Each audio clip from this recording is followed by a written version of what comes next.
চলে যাব এখান থেকে, কেউ থাকবে না। যিনি থাকার উনিই যখন থাকেন নাই, কারো কাছে মালাকুল মউত অনুমতি নিয়ে আসে নাই, আসবে না।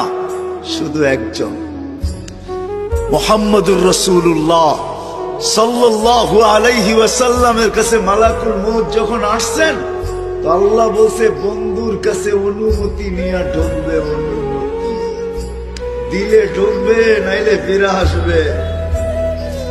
বন্ধু আমার, খবরদার অনুমতি ছাড়া যায় গর্জায় ঢুকা যাবে না।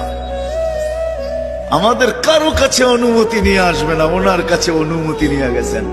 তারপরও বলছে শোনো, ঢুকার অনুমতি দিলেই কিন্তু হাত রাইখা দিবা না, আবার অনুমতি নিবা, রাখবা কি রাখবা না। বন্ধু যদি হ্যাঁ বলে তো রাইখো, যদি না বলে তো চলে আইসো।